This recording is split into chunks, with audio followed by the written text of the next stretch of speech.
Picture this. The lights dim, the crowd roars, and thousands of voices chant for one song. Stairway to Heaven! But Robert Plant just shakes his head. He smiles politely and walks away. It was the song that made them legends, the one every fan wanted to hear, yet the one Led Zeppelin themselves refused to play. How could something so loved become a burden? How could a masterpiece become a curse? Behind the angelic melody and poetic words lay years of obsession, rumors, and a silent shadow that followed them everywhere. This isn't just the story of a song, it's the story of creation, temptation, and the cost of greatness. The masterpiece they created, but hated to play.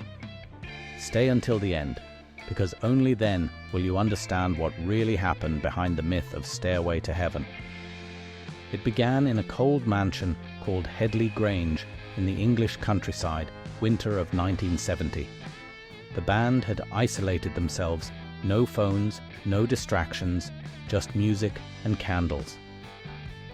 Jimmy Page sat by the fire, his double-neck Gibson guitar resting on his lap.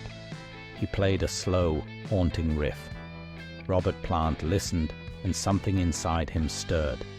He picked up a pen and wrote words that seemed to come from nowhere. There's a lady who's sure all that glitters is gold. Plant later admitted he didn't know where the lyrics came from, as if they'd written themselves. John Paul Jones added the flute-like intro, John Bonham brought thunder to the finale, and suddenly this 8-minute journey from folk to hard rock took form. When they recorded it, no one in the room spoke for minutes after the last note. They all felt something sacred had just happened.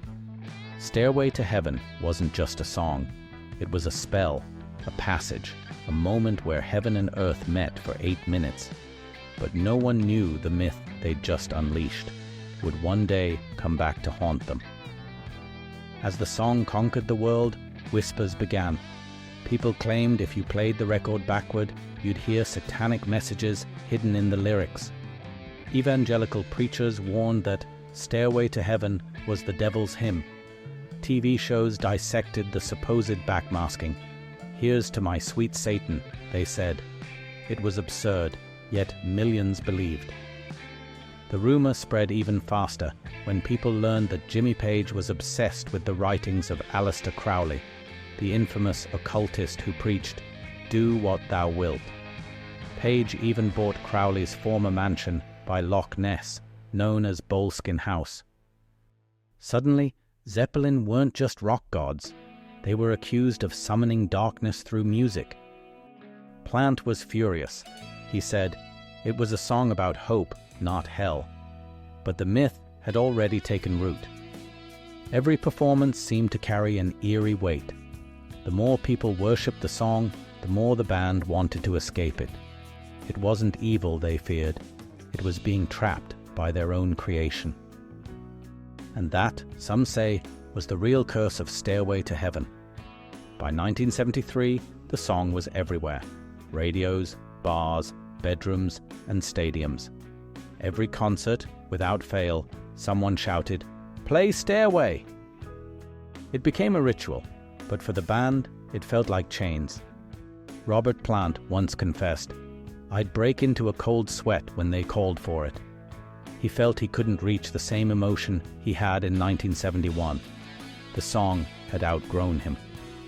Jimmy Page, the perfectionist, grew frustrated too. He spent nights perfecting new riffs, new worlds of sound, but all people wanted was Stairway. What began as a moment of magic turned into a cage of nostalgia. They started cutting it from set lists. When fans begged, they hesitated, not out of arrogance, but fatigue. It was no longer their song. It belonged to the world. Behind the cheers and applause, the band felt a quiet ache, the ache of being haunted by perfection. It's strange, isn't it, to create something so timeless that it ends up consuming you. Then came 1980, the night the laughter stopped. John Bonham, the heart of Zeppelin, was found dead after a night of heavy drinking. The band was shattered. Without him, There was no Zeppelin. They disbanded immediately, and with that, Stairway to Heaven fell silent too. When asked to perform it again years later, Plant refused. He said it belonged to another time and another man. At Live Aid 1985, he reluctantly sang it once more, but his voice cracked with grief. It wasn't music anymore, it was memory. Each note carried the weight of loss, youth, friendship, innocence. For Plant, Stairway was no longer a celebration, it was a ghost. After that, he never sang it again in full. He moved on, leaving the song behind like a sealed chapter in a book too painful to reopen. The stairway that once led to heaven now led only back to what was gone forever. Half a century later, the song still echoes across generations. It's been played billions of times, taught to millions of guitarists, and yet the mystery remains. Why did it connect so deeply? Maybe because it wasn't just about heaven, it was about longing, illusion, and the search for meaning.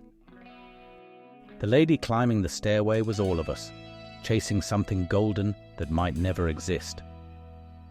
For Jimmy Page, it was perfection. For Plant, it was peace. For the world, it became a mirror, reflecting the beauty and the curse of ambition. When asked if he missed performing it, Plant smiled. No, that song isn't mine anymore. It belongs to everyone who's ever felt something listening to it. Perhaps that's the truth behind Stairway to Heaven. It wasn't a spell or a curse. It was a gift too powerful for its creators to hold. Tell us, what does Stairway to Heaven mean to you? Because maybe, just maybe, every soul has its own stairway to heaven.